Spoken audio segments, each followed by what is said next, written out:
Right, చెప్పండి అన్న. మీ ప్రశ్నలు అందరిని అడిగారు, ఏమైనా ఉంటే అడగలేదు ఉంటే నన్ను అడగండి. అందరిని అడిగారు కాబట్టి మీకు ఏమైనా డౌట్ ఉంటే అక్కడ నేను 2 రోజులు అక్కడే ఉన్నాను. మీది ఏముందో ప్రశ్నకి సూటి ప్రశ్న అడిగితే నేను ఖచ్చితమైన జవాబు చెప్తాను. పోస్ట్ మార్టం రిపోర్ట్ ఇంకా ఇవ్వలేదు. పోస్ట్ మార్టం రిపోర్ట్ అయితే ఇంకా ఇవ్వలేదు, ఇస్తామని చెప్పారు. చెప్పండి.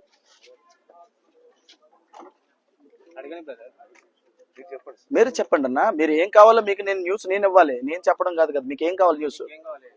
మీరు ఏం మ్యాటర్ ఏం కావాలి? నేను 2 రోజులు అక్కడే ఉన్నాను. మీకు దేని మీద అడుగుతారు? మీకు ఏ అనుమానం ఉంది? మీరు టీవీ మీడియా మిత్రులు కాబట్టి అందరికీ దీన్ని షేర్ చేస్తారు. మీకు ఏం కావాలి? మీకు ఏం న్యూస్ కావాలి? దీని మీద మీకు ఏ అనుమానాలు ఉన్నాయి? దీని మీద మీరు ఏం అడగబోతున్నారు? సమాజానికి ఏం తెలియజేస్తారు చెప్తే నేను చెప్తాను దాని మీద.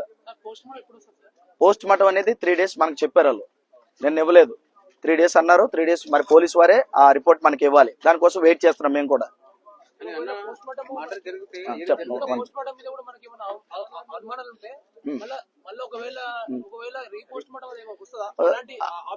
అలాంటి ఆప్షన్ పెద్దలు మాట్లాడుతున్నారు. ఒకవేళ వాళ్ళు కానీ ఖచ్చితంగా రీపోస్ట్ మార్టం చేయమంటే ఖచ్చితంగా మా అందరూ కూడా డిమాండ్ చేస్తాం దాని గురించి. ఒకవేళ పెద్దలందరూ కూడా కార్యాచరణ చేస్తున్నారు దాని మీద. మాకంటే పెద్దలు ఉన్నారు, వాళ్ళు కూడా ఆలోచన పరులు అక్కడ కూర్చొని ఉన్నారు, వాళ్ళు ఆలోచన చేస్తున్నారు. ఒకవేళ ఇది రాకపోతే నెక్స్ట్ ఏం చేద్దామని మీకులాగే వారు కూడా ఎదురు చూస్తూ ఉన్నారు. అప్పుడు దాన్ని నెక్స్ట్ స్టెప్ ఏంటనేది అందరూ ఒపీనియన్ తీసుకొని మేము ముందుకు వెళ్తాం.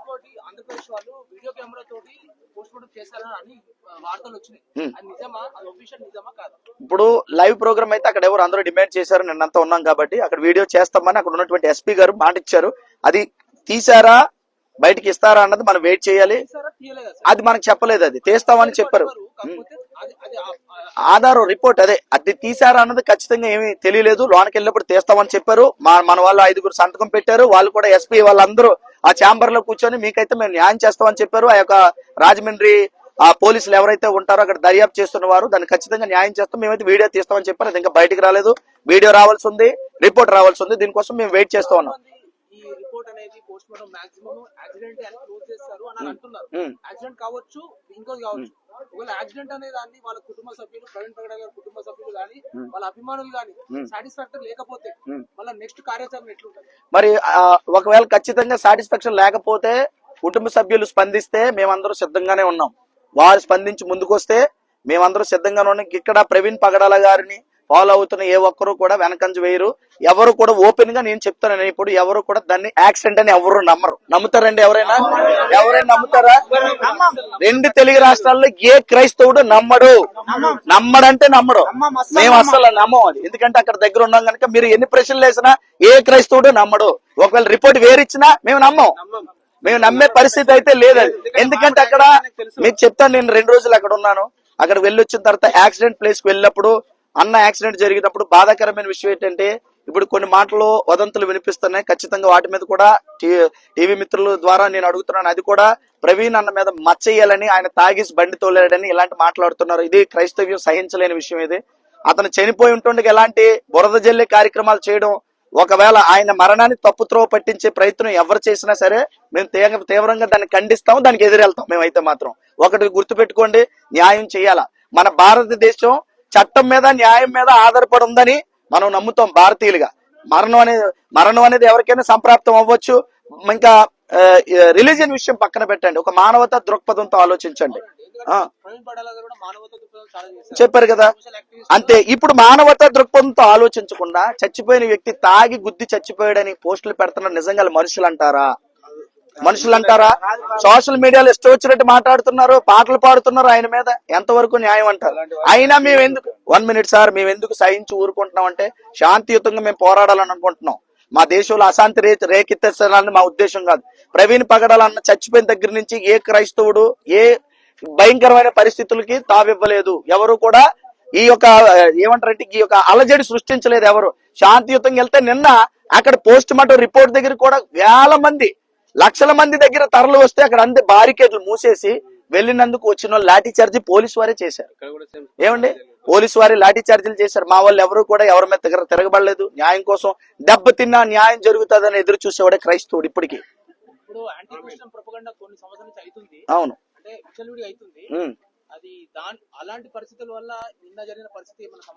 ఖచ్చితంగా ఉంటదండి. ఎందుకు ఉండదు? ఇప్పుడు కమ్యూనల్ వైలెన్స్ అనేవి క్రైస్తవుల వల్ల ఏం జరగట్లేదు.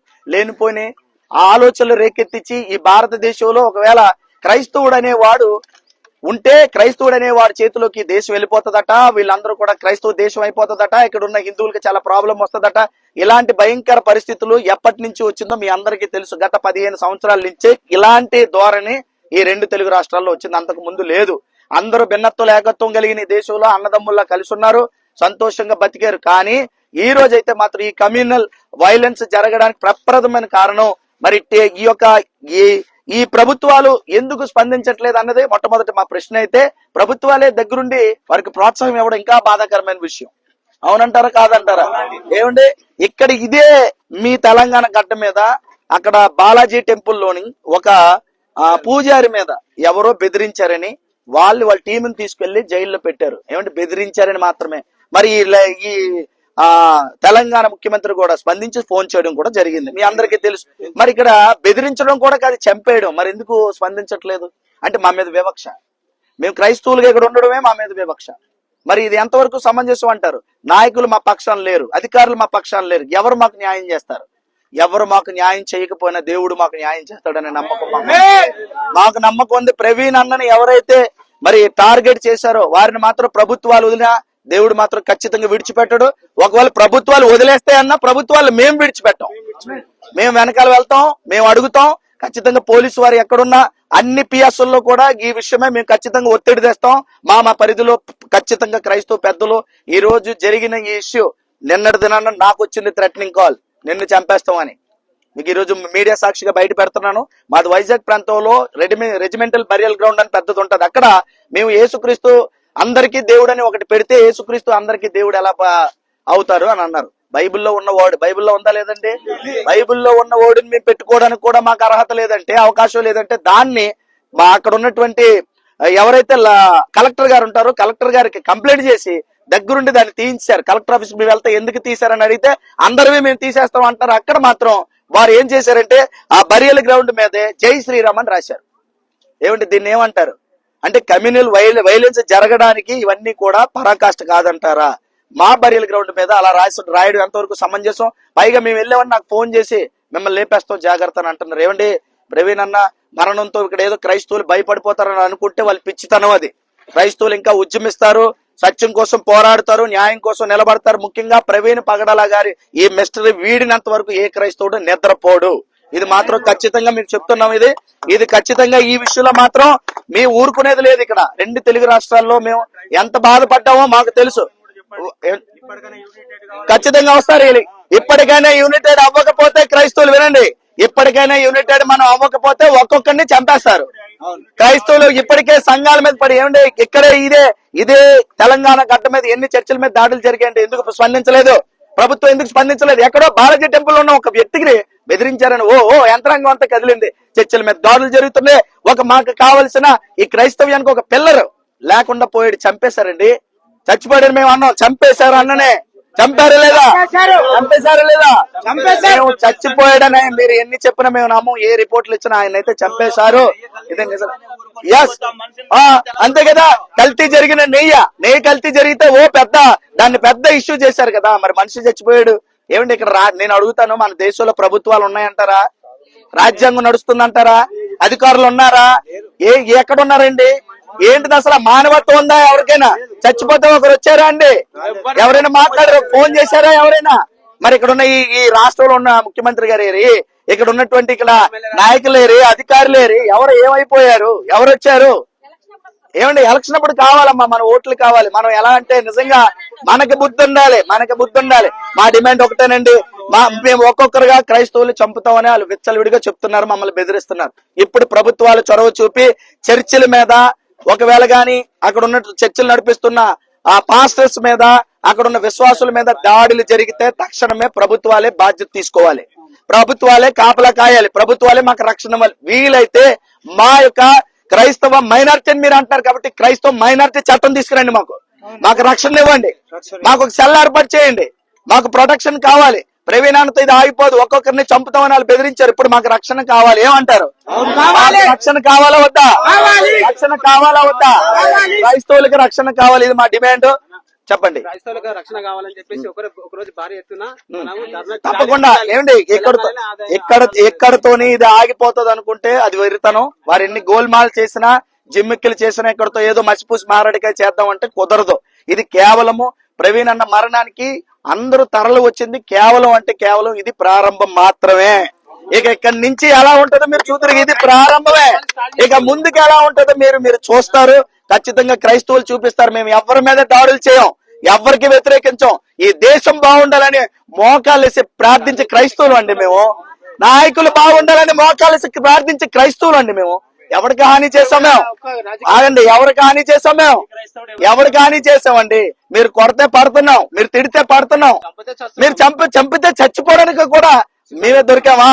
మేమే ఇదిగా ఉన్నాం. కానీ ప్రవీణ్ అన్నలాగా ఇంకే పాస్టర్ అవ్వడానికి వీలు లేదు, ఏ క్రైస్తవుడు అవ్వడానికి వీలు లేదు. ఇప్పటికైనా క్రైస్తవ ప్రపంచం కళ్ళు తెరవండి. నాయకులారా రండి. మీరు కూర్చొని ఎక్కడో ఏంటి ప్రసంగాలు చేయడం కాదండి. మాకు పెద్ద చర్చ ఉంది, 1000 మంది వస్తారు కాదు, ముందుకు రండి. వస్తే లక్షల మంది వస్తారు. మీ లబ్ధి కోసం, మీ భుక్తి కోసం మీరు బ్రతికితే అది క్రైస్తవ్యం కాదు. దేవుడు మిమ్మల్ని హర్షించడు. వీర మరణం పొందిన మన ప్రవీణాన్ని చూసి బుద్ధి తెచ్చుకోండి. వీర మరణం ఒక్కడే వెళ్ళాడు, అది వీరుడు అంటే. ఒక్కడే వెళ్ళాడు వీరుడు. మీ పక్కన 10 మంది ఉంటే గానీ బౌన్సర్స్ రాలేరు. మీరు బయటికి 10 మంది మీకు ఉండాలా. అయ్యగారులని పేరు పెట్టుకోవడం కాదు, నిజమైన అయ్యగారు ప్రవీణ్ అన్న. ప్రవీణ్ అన్న నిజమైన హీరో దేవుడి దృష్టిలో. జోహార్ ప్రవీణ్ అన్న, జోహార్ ప్రవీణ్ అన్న. ఇది మా డిమాండ్ అండి. ఇక క్రైస్తవ సమాజం మళ్ళీ చెప్తాను మీ అందరికి దయతో, పెద్ద సేవకులు ఎవరైనా వాళ్ళు అడగండి. ఎవరైతే దిగి రావాలి. ఒకడు వచ్చాడా తెలంగాణలో? అంతమందిలో ఒక్కరు వచ్చారు. ఒక్కడు రాలేదు. ఎందుకు రాలేదు అంటే మనవాడు కాదు. చచ్చిపోతే మాకెందుకు, ఎవరు పోయినా మాకెందుకు. ఇలాంటి వాళ్ళు మనకు సేవకులుగా అవసరం అంటారా? అవసరమా? నిజమైన సేవకుడు ప్రవీణ్ అన్న. ఇలాంటి సేవకుడు కావాలి. నాయకుడు అంటే ఎక్కడో కూర్చోవడం కాదు, ప్రజల మధ్యకి రావాలి. ప్రాణాలు తెగించి వచ్చిన వీరుడు ప్రవీణ్ అన్న. అది సేవకుడు అంటే. అలాంటి సేవ పరిచయం చేసే సేవకులు ఇప్పుడు కావాలి. మళ్ళీ యూత్ కి నేను పిలిపిస్తున్నాను. దయతో మీరందరూ కూడా ప్రభు కొరకు నిలబడండి. ఈ తరాన్ని నిలబెట్టండి. ఇప్పుడు నిలబడకపోతే క్రైస్తవ ఆస్తులు ధ్వంసం చేస్తారు, క్రైస్తవ చర్చలు ధ్వంసం చేస్తారు, క్రైస్తవ సేవకుల్ని చంపేయడానికి సిద్ధంగా ఉన్నామని ఓపెన్ గా చెప్తున్నారు. కాబట్టి మనం ఏం చేయాలి? దీనికి ముందుకు వెళ్దామని చెప్పండి అన్న. అన్న అది నాకు 2 సీసీ ఫుటేజ్లో ఏది చూపించినా ఒకటే చూపిస్తున్నారు. ఎక్కడికి వెళ్ళాడు? ఒక మాట చెప్తానండి మీకు. ఎక్కడి నుంచి వస్తున్నాడు ఆ సీసీ ఫుటేజ్ లో ఉండాలా వద్దా? ఆయన టోల్ గేట్ దాటి వచ్చాడు. టోల్ గేట్ ముందు ఏవి సీసీ ఫుటేజ్లు ఏవి టోల్ గేట్ దగ్గర కూడా సీసీ కెమెరా ఉంటాయి. ఉండన్నా అన్ని తీసారా? దర్యాప్తు చేసాము. మీరు ఎవరు మాట్లాడొద్దని పోలీసు వారు అంటారు. ఇష్టం వచ్చినట్టు చెప్పొద్దండి. ఎవరు ఇష్టం వచ్చినట్టు చెప్పట్లేదు. ఇక్కడ జరిగింది చెప్తున్నారు. మీరు జరిగింది ఏం చేస్తారో అడుగుతున్నారు. మేము ప్రభుత్వాలకు వ్యతిరేకం కాదు, మిమ్మల్ని మేము బ్లేమ్ చేయట్లేదు, మీకు మేము వ్యతిరేకం కాదు, న్యాయం చేయమని అడుగుతున్నాం. మాకు న్యాయం అనేది జరగాలి. ప్రవీణ్ అన్న విషయంలో ఖచ్చితంగా న్యాయం జరగాలని మేము మనస్ఫూర్తిగా కోరుకుంటున్నాం. వస్తది. మనం అందరూ ఖచ్చితంగా మీ అందరికీ పిలుపు ఉద్యమిద్దాం. దీని మీద ఒక కార్యాచరణ జరిగినంత వరకు కూడా మనం ముందుకు వెళ్తేనే మనం నెక్స్ట్ క్రైస్తవ్యాన్ని కాపాడుకుంటాం. లేకపోతే మన ఒక్కరిని కూడా ఇక్కడ ఉన్నవారు జాగ్రత్త పడాలని మరొకసారి మీకు తెలియజేస్తూ, మీడియా మిత్రులారా నిజమేటో జనాలకి చెప్పండి. దయతో తారుమారు చేయకండి. మీ వాడిని మాటలు అలాగన్నారు ఇలాగన్నారని దయతో తారుమారు చేయకూడదు. మీకు కూడా విజ్ఞప్తి చేస్తున్నాం. చెప్పండి. నా పేరు హనీ జాన్సన్ అండి. నేను వైజాగ్ నుంచి వచ్చాను. నేను కూడా క్రీస్తునందు ఉన్న ఒక క్రైస్తవ రిప్రజెంటేటివ్ ని. ఈ తెలంగాణ గడ్డ మీద నన్ను కూడా అరెస్ట్ చేశారు. 14 రోజులు రిమాండ్ లో ఉన్నాను. ఇదే తెలంగాణలో గతంలో చేశారు. 2022 ఆగస్టు 17 తారీఖు నన్ను అరెస్ట్ చేసి ఇక్కడికి తీసుకొని వచ్చారు. అరెస్ట్ అయిపోయాం, చనిపోయాం అన్నది మా బాధ కాదు. కానీ ఇలా మా మీద వివక్ష చూపిస్తుండడం మాకు చాలా బాధ. ఈ భారతదేశం అందరిదన్నారు, అందరికీ సమానం అన్నారు. కానీ మమ్మల్ని ఎందుకు వివక్షగా చూస్తున్నారు? మమ్మల్ని ఎందుకు వ్యతిరేకిస్తున్నారు? మమ్మల్ని ఎందుకు దూరం పెడుతున్నారు? ప్రభుత్వాలు ఎందుకు మమ్మల్ని పట్టించుకోవట్లేదు? ఇదే మా డిమాండ్. మా కొరకు పోరాడే నాయకులు లేడు, మా కొరకు అడిగే అధికారి లేడు కదండి. ఇక మా గలమే విప్పి ఎవ్వరూ అడగకపోతే మేమే మా కొరకు పోరాడతాం, మేమే నిరసన తెలియజేస్తాం, మేమే ర్యాలీకి వెళ్తాం, వీలైతే మేమే ప్రశ్నిస్తాం. ఈ ప్రశ్న విప్పడానికి ప్రతి క్రైస్తవుడు గొంతు లేస్తుంది. జోహార్ జోహార్ జోహార్ జోహార్ అమర్ రహే ప్రవీణ్ అన్న, ప్రవీణ్ అన్న, ప్రవీణ్ అన్న. Thank you. చెప్పండి. ఏదైతే ఎస్పీ గారు సార్ అది రెడ్ కార్డ్ పడ్డదని అంటున్నారు కదా, చిన్న దుమ్ములు వేసిందని అంటున్నారు. అక్కడి నుంచి కూడా మరి పడ్డాక కూడా నైట్ పడ్డారు కదా, అవును నైట్ పొద్దున తెల్లారే వరకు వెలుగొచ్చే వరకు ఏమన్నా ఉన్న సీసీ కెమెరాలు ఎవరైనా మనుషులు వచ్చి ఏమైనా అక్కడ కార్యక్రమాలు చేశారనే విషయాలు కూడా రేపు నేను అప్డేట్ ఇస్తానని చెప్పారు. దాని మీద మీ ఒపీనియన్ ఏంటి? తప్పకుండా అప్డేట్ వాళ్ళు ఇవ్వాలి, ఇస్తానని చెప్పారు కదా. నిన్న ఆయన లైవ్ పెట్టి చూపించారు ఎక్కడి నుంచి ఎలా పడిపోయారు, ఎక్కడి నుంచి ఏమంటే నిజం చెప్తారు. సీసీ ఫుటేజ్ అంటే ఇప్పుడు మనం ఎవరో చదువుకున్న వాళ్ళు చదువులేని వాళ్ళు అంటే నాకు తెలియదు కాదు సార్. మరీ అంత మనల్ని చెవులో పువ్వులు పెట్టకూడదు కదా. ఏది ఒక వీడియో ఫుటేజ్ లో ఒకటే పడతారా, ఒక్కటే చూస్తారా, ఇంకేం ఉండదా? ఆయన దొరికెళ్ళింది ఏది కిందకి వెళ్ళిపోయాడు అంటాడు, పడిపోయిన తర్వాత ఏంటి కిందకి వెళ్ళిపోతే బండి పడుతుందా మేదన? బండి ఎలా పడుతుందో ఆలోచించా. ఇక్కడ ఇక్కడ గుర్తుంది సార్, ఇక్కడ బూటు గుర్తుందని మా అనుమానం కన్ఫర్మ్ మనం చెయ్యం. అనుమానం బూటు గుర్తుంది, బండి ఎలా ఫెల్ట్ అవుతుంది. అక్కడ కర్రలకే రక్తం అంటుకొని ఉంది. మరి అవేవి మేము వెళ్ళిన తర్వాత లేవు. అవి ఆ తర్వాత వాటికి రిబ్బన్స్ కట్టారు, ముందేమి కట్టలేదు. మేము వెళ్ళిన వెంటనే వినండి, అక్కడ హైవే పెట్రోలింగ్ లో ఉన్న పోలీసులు వెళ్ళిన వెంటనే ఎవరు ఏం అడగక ముందే ఇది యాక్సిడెంట్ అని వాళ్ళే చెప్పేస్తున్నారు. ఎవరు అడగక ముందే చెప్తున్నారు. ఎస్పీ సార్ ఏదో ప్రెస్ మీట్ లో పెట్టాడు, ఆ పడ్డది ఆ దుమ్ము లేసిందని చెప్తారు. ఆ నుంచి బాడీ రికవర్ ఫస్ట్ కాంటాక్ట్ అయినప్పటి నుంచి ఈ మధ్యలో ఫుటేజ్ లేకపోతే ఈ మధ్యలో వివరణ వాళ్ళే ఇవ్వాలి. ఎందుకంటారా? పోనీ వాళ్ళే ఇవ్వాలి. ఫుటేజ్లు మనం తీయడానికి లేదు కదా, పోలీసు వారే ఆ వివరణ ఇవ్వాలి, దర్యాప్తు జరపాలి. ఇక్కడ నేను ఒకటి చెప్తాను, బాగా వినండి, ఒక్క నిమిషం అండి. హైదరాబాద్ నుంచి ఎప్పుడు బయలుదేరారని ఆయన టైం ఉంటది కదా, ఎక్కడెక్కడ ప్రయాణం చేస్తూ ఉంటాడు కదా. అన్ని ఫుటేజ్లు బయటకు తీయమనండి, ఏం జరిగింది నిజం వస్తుంది బయటికి. అన్ని ఫుటేజ్లు తీయమనండి, ఫోన్ తో సహా ఎన్ని ఫోన్లు వచ్చాయి, ఎవరు చేశారు, అవునా ఏమని చెప్పండి.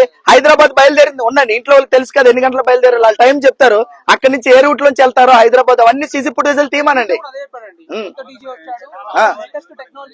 అవును అవును, మరి ఏమైంది?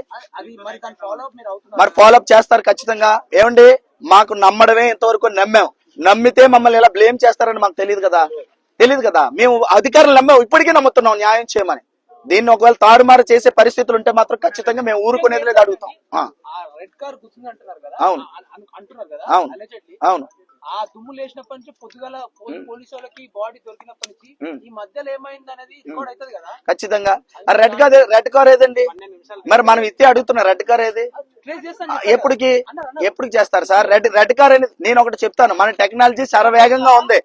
ఇప్పటికా ఎంతసేపా, ఇన్ని రోజులా? చెప్పండి. అవును ఏమండి వెహికల్, నేను ఇంకొక విషయం చెప్తాను. అక్కడికి వెళ్ళంటే ఏమన్నారంటే ఆయన పడిపోయిన తర్వాత బాధాకరమైన విషయం అంటే ఒక్క వెహికల్ కూడా రాలేదని చెప్పారు. అక్కడ ఉన్న వాళ్ళు ఒక్క వెహికల్ కూడా రాలేదని చెప్పారు వాళ్ళు అక్కడికి వెళ్ళిన వెంటనే. ఇది చాలా బాధాకరమైన విషయం. అమ్మా నేనైతే చెప్తాను, రిపోర్ట్ రాకపోతే రాదని సంగతి ఉండండి, రాదు అని మనం అనడానికి వీలు లేదు. వాళ్ళు ఏం చేస్తారో చూద్దాం, మనం అనడానికి ఏముంది, వాళ్ళు రానియండి. వాళ్ళు ఏమంటారో మేము న్యాయం కోసం ఎదురు చూస్తారో. రాకపోతే తదుపరి కార్యాచరణ మీరు అన్నట్టు మేము తీసుకుంటాం. ఖచ్చితంగా దీని మీద ముందుకెళ్తాం. ప్రవీణ్ అని మరణం ఏదో ఇక్కడికి వచ్చారు, బరియలకు వచ్చారు, జనాలు వెళ్ళిపోతారని అనుకుంటే వాళ్ళు వెర్రి పని, అది వారి వెర్రి ఆలోచనది. సరే ఒకటి విషయం అయితే ఖచ్చితంగా చెప్తాను, అన్నకి బైక్ రైడ్ అంటే ఇష్టమని మేము విన్నాం. ఇప్పుడు బైక్ మీద వెళ్ళాడా కారు మీద వెళ్ళాడని పక్కన పెట్టండి, ఆయన వెళ్ళినప్పుడు ఏం జరిగింది ఇది చెప్పమంటే ఈ ప్రశ్న లేడు అనేది సమంజసం కాదు. ఆయనకి నచ్చింది వెళ్ళాడు బైక్ మీద, అనవసరం అది. బైక్ వెళ్ళాడు, జరిగిన హత్యకి లేకపోతే ఏం జరిగిందో దానికి సమాచారం అడిగితే ఎందుకు వెళ్ళాడని అడగడం సమంజసం కాదు. చెప్పండి ఒక్క నిమిషం అంటే అయిపోయింది, చెప్పండి అంతేనా? అవును అది హెడ్లైట్ ముందే పగిలింది హెడ్లైట్. దాని మీద ఖచ్చితంగా ఎవరు దాడి చేశారు, ఎవరో టోల్ గేట్ ముందే దాడి జరిగినప్పుడు తప్పించుకొని ఆయన వచ్చాడు, ఊగుతున్నాడు, మళ్ళీ వచ్చి కారు గుద్దింది. ఇది జరిగిన విషయం. ఓకే అది జరిగిన విషయం. ఆ తర్వాత జరిగింది వాళ్ళు తేల్చి చెప్పాలి.